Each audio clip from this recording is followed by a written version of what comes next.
Seguinte, o layout padrão do eViews é sempre esse aqui, ó.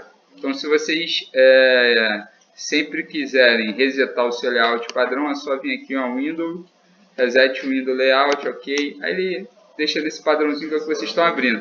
Eu prefiro deixar o comando aqui, ó. Eu só pego ele e arrasto, porque para mim fica mais fácil ler o comando que eu estou fazendo. E aí você tem uma diferença clara, você não tem uma sobreposição entre o que você fez no clique e o que você fez digitando. Tá ok? Então fica um pouco melhor. Com relação à lista, a gente bateu as questões. Obviamente, abrir a base de dados, isso aí já foi feito na aula passada. Construir o gráfico de salários, então quem quiser ver, por exemplo, o gráfico de salários, pode utilizar esse comando line wage, e aí vai abrir. Só que você tem um probleminha, né, nesse gráfico, que é você não consegue, através do comando line, você não consegue editar muito bem. Então eu vou deletar o gráfico e vou abrir direto a base. Direto a base wage. E aí ele já tem um gráfico para mim, mas na verdade isso não é o padrão. Ele abre uma spreadsheet, tá certo? E aí se você quiser fazer a mesma coisa aqui, é só você vir em sheet wage. Vamos ver se vai funcionar. Não, deixa eu ver se eu tenho que fazer assim. Também não. Será que é assim mesmo? Wage.sheet. É assim, ó. Aí você abre direto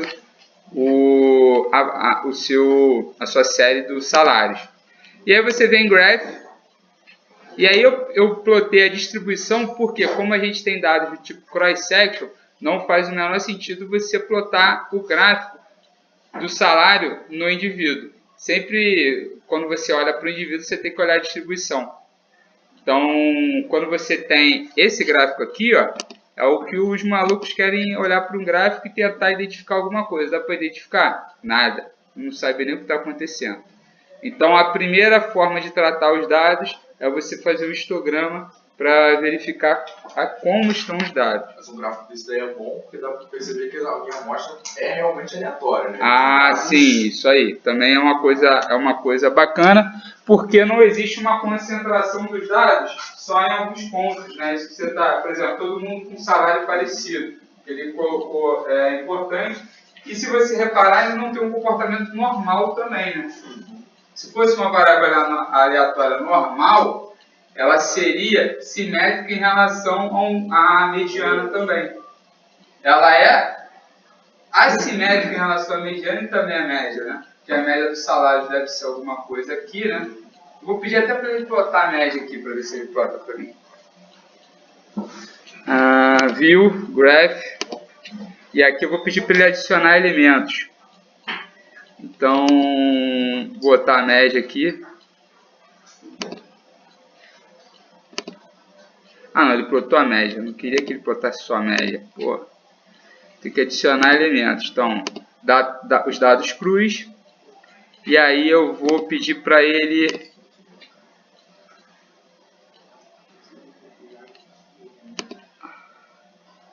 Tá, eu posso pedir para ele plotar o block spot, então, na borda. O histograma. Vou pedir para ele botar o block spot, orientação normal, ok. Tá, então com o block spot, que é a única coisa que ele não permite eu traçar uma reta da média. De repente permite, eu que não sei. Permite? Eu posso salvar a média e plotar junto, né? Mas o que eu consigo ver aqui é o block spot. Inclusive, se você tiver níveis diferentes, você consegue fazer cálculos, fazer as médias. A linha das médias está... Fala aí pra mim onde é que é, Fábio, porque eu só consigo fazer. Eu já vi. Não, você pode, na verdade, salvar as séries e plotar tudo junto, entendeu? Eu quero fazer de forma rápida, acessando o gráfico, Aí eu não estou conseguindo. O que eu poderia fazer? Criar uma série com a média, com a mediana, com a variância e plotar tudo junto. Aí pode. Aí se vocês repararem, a média dele aqui é alguma coisa acima de 5. São dados com viés não, com assimetria, né? Só que o block spot você consegue enxergar a distribuição meio que deitada. Então, toda vez que você vê um box plot assim, ó, você pode deitar ele. Então ele é alguma coisa assim.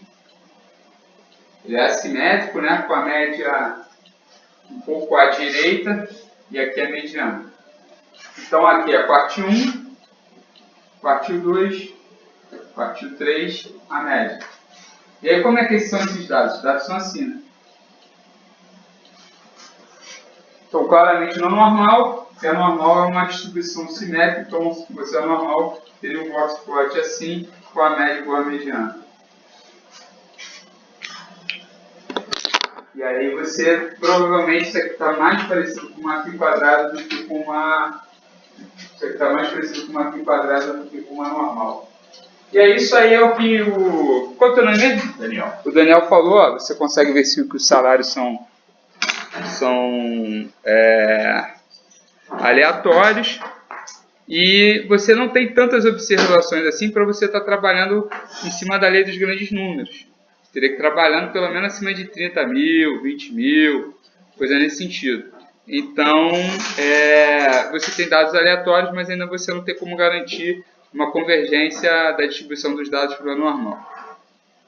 Vamos lá. A gente terminou a aula de ontem falando sobre a 6. A gente fez o impacto de ser mulher. Agora falta o impacto de um ano a mais de experiência no salário. Ok? Então, vamos fechar o gráfico. Vamos abrir a regressão aqui, ó, linear, e também a regressão em log. Na realidade, como eu peço linear, vocês poderiam ter rodado essa regressão aqui e ter feito o impacto direto. Tá? Então, por exemplo, aqui nessa primeira equação, eu vou estimar ela só para salvar o... Não, pronto. Só vou salvar o que ela estima aqui. Copiar. Ok. Então, toda vez que você quer rodar uma regressão, basta digitar ls.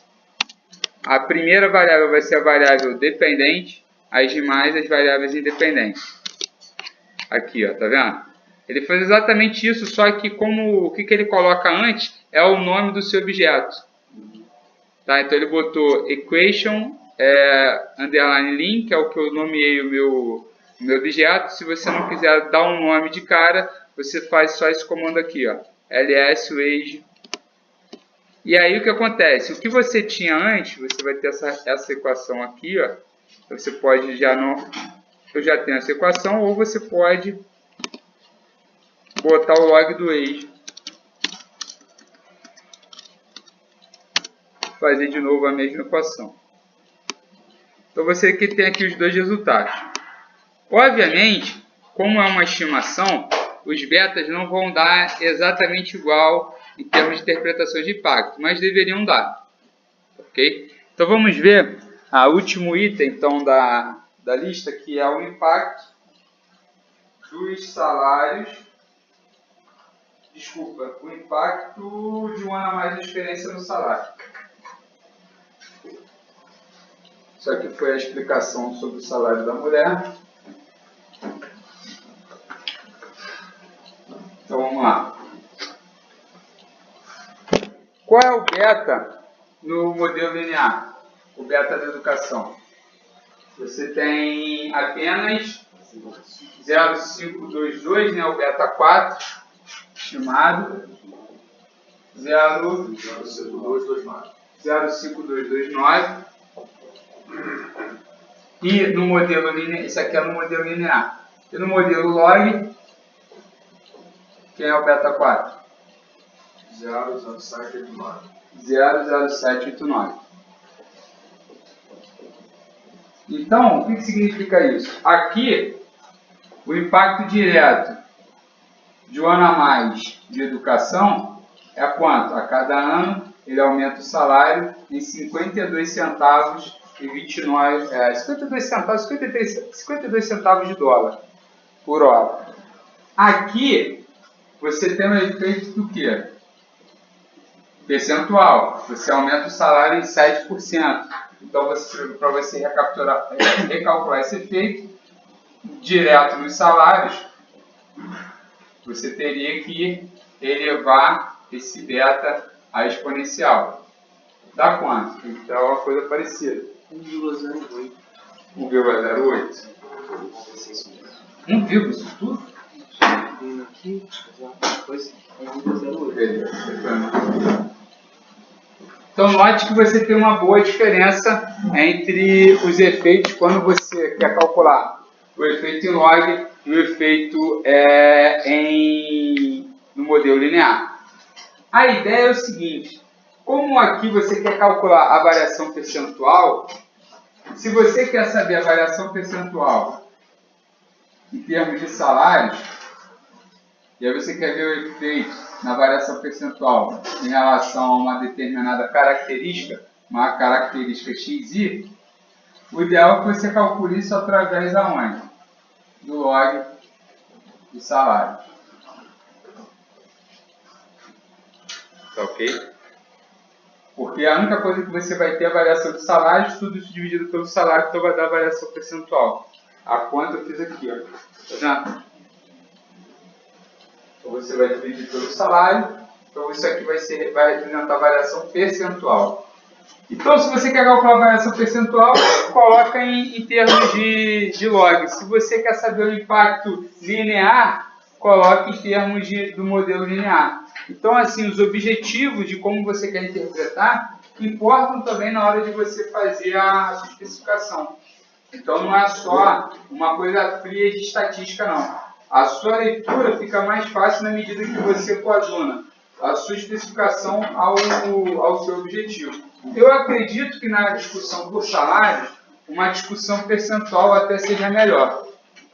Porque você consegue falar em termos médios, é difícil você dizer, um ano a mais de educação, a interpretação linear faz um pouco de sentido. Mas quando você fala, a mulher ganha 20 centavos a menos de salário a menos que o homem. Mas o que é isso em termos de salário médio? Então, quando você fala, a mulher ganha 20% a menos que o homem, todo mundo entende. Para cada R$1 auferido pelo homem, a mulher vai oferir apenas quanto? 80 centavos. Então, você consegue traduzir o seu modelo de uma forma mais rápida, a depender do seu objetivo. E isso é importante na hora que você for discorrer na sua tabela de interpretação. Então, aqui, você tem um efeito linear. Então, um homem casado ganha $1,30 a mais do que um homem solteiro, a mulher casada ganha $1,40 a menos que o homem solteiro, e a mulher solteira ganha apenas 39 centavos a menos do que o homem solteiro. Então, note que casar para a mulher é uma péssima decisão. Mas como você não sabe qual é a média, o que isso representa, às vezes isso é um valor irrisório. Ou seja, se o salário é muito grande, esse valor de 1,3, 1,4 não significa nada, né? Você não consegue nem... principalmente como a gente está falando de outras moedas, note só, a medida... O modelo linear, a medida importa. No modelo log, você não importa a medida. Importa. Se você está falando em dólar, se você está falando em real, em rúpia, esses dólares são reais. São. Por quê? Você já casou já? Então já sabe que a tua mulher terminou um negócio, né? Segundo os dados aí, a mulher casada aí não está... É o quê? E mais ainda. Não. Claro que não. O homem casado aqui. Mas já chama com ela. Não, falou bobagem. O homem casado aqui, ó, tá no melhor dos mundos. O homem casado está no melhor dos mundos. Agora, a depender também da data da base de dados, né? Pode ser que hoje em dia isso aí já tenha mudado. Como eu comentei no início da aula, né? O nosso objeto de estudo é um objeto de estudo mutante, né? Cara, aí é salário, né? Renda líquida. Hã? Isso é salário, né? Renda líquida, né? Não é poder de consumo, né? É o potencial de consumo, né? Então vamos lá. O consumo dele é maior. Agora, aqui, quando você analisa aqui, você não importa a medida, você está fazendo a variação percentual. Então a interpretação líquida, que é a interpretação rápida, né? Fica mais fácil. Concorda comigo?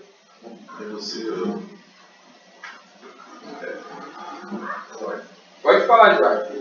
Uma coisa, você está falando de parte percentual, agora você estava falando de forma mensurável, real. No primeiro, deixa eu até deixar claro aqui no vídeo, ó. Nesse primeiro aqui, pessoal, dê um like no vídeo. A minha sobrinha é assim agora. Ela faz vídeo e fala assim, ó, dê um like, 4 anos, dê um like, aí fica mexendo no brinquedo dela, agora a moda é ser youtuber. Tem o Felipe Neto também, que eu não sabia que era não, mas eu sei que patrocinou o Botafogo. Eu falei, pô, time do Botafogo tá uma vergonha mesmo, irmão. Caraca, patrocinado por YouTube é sacanagem mesmo. Não sei o que é pior, youtuber ou o frescato do Fluminense também. Então vamos lá. Aqui, ó, é o modelo, Jorge. Aqui nesse primeiro seria o modelo linear. Tá? Então aqui você tem a interpretação quantitativa e depende da escala que você está analisando. Então, professor, 1.30 do que? Nem eu sei, porque não está bem especificado, porém, faz-se inferência de que a gente está falando de salários em dólar e provavelmente de um salário hora, por conta da escala, né? A gente está falando de um salário médio de... Deixa eu ver aqui. Qual seria o salário médio do cara?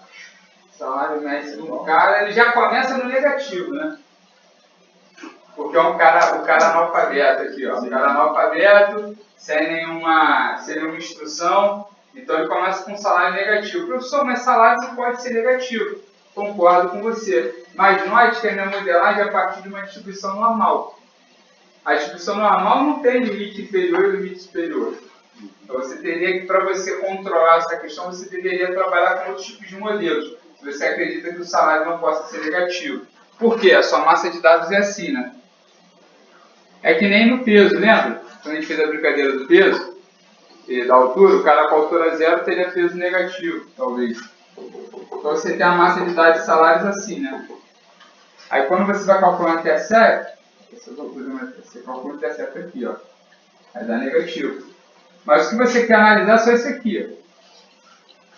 Então você nota que quando você vai fazer inferência para fora da amostra, seja em série de tempo, seja em cross-section, para cá o seu intervalo de confiança começa a aumentar. Porque você tem um estimador que em tese seria não viesado, mas está dando um salário negativo. O cara começaria com salário negativo. E faz até um certo sentido o cara começar com salário negativo. Por quê? Se o cara é analfabeto, ele quer arrumar um emprego, vamos pensar num modelo econômico puro, uma economia pura de troca. Ele deveria pagar para trabalhar, para aprender, né?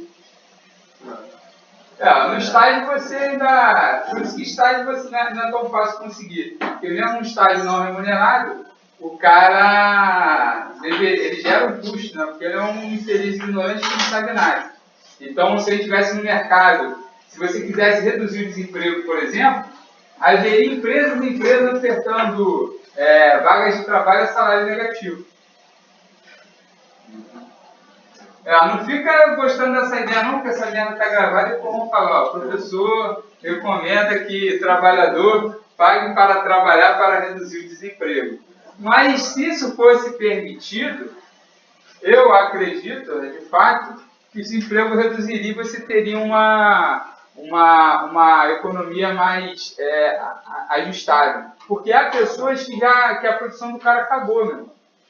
E o cara vai fazer o quê? Ele vai ter que fazer às vezes ele quer fazer uma determinada coisa. Como ele tem baixa aderência no mercado, ele vai primeiro buscar uma formação. E havendo ruído entre a formação e o que o cara do mercado de trabalho espera, ele ainda sai deficitário. Então seria mais fácil ele falar, em vez de eu pagar para a escola, eu vou pagar para você me ensinar o que é para fazer. Então isso poderia ser uma possibilidade, mas não divulga isso não, pelo amor de Deus. Falando essas merdas aí. Essa ideia, eu até questionando agora um projeto de dissertação, construção de conhecimento, e algumas profissões, na verdade, das crianças que estão nascendo já nessa parte, já não vão existir aqui quando ele entrar no mercado de trabalho. Ou seja, como é que você vai hoje, né, de uma certa forma, as empresas hoje, né, vão gerar seus planejamentos estratégicos, se ela não tem ideia ainda daqui a 15 anos, 20 anos, como o Estado sendo estabelecido como profissão do futuro. Não, concordo. Isso aí poderia ser até uma tarefa assumida pelo governo, né? O governo poderia assumir a tarefa de criar vagas de trabalho em empresas em nichos estratégicos, né? Entendeu? Assim, ó, você vê uma boa provisão de crescimento nessa área, você paga para a empresa ofertar vagas de trabalho para pessoas sem experiência, profissionais acima de 50 anos. Isso é uma política mais eficiente do que seguro-desemprego. Porque o seguro-desemprego você paga para o cara procurar emprego por um determinado período. Ele utiliza aqui mais como renda do que necessariamente procurar ou usar isso como custo para aumentar o salário. Mas esse cara de alguma forma. Entendeu? Eu acredito que há formas. Então, assim, há formas. Vou até escrever isso no meu blog hoje, vou apanhar pra caraca. Eu espero que lá a minha turma lá da USP de São Paulo não seja tão pesada quanto era a galera lá da USP. Lá na galera da USP era foda, meu irmão. Era só marxista sincero. Deixa eu pausar aqui.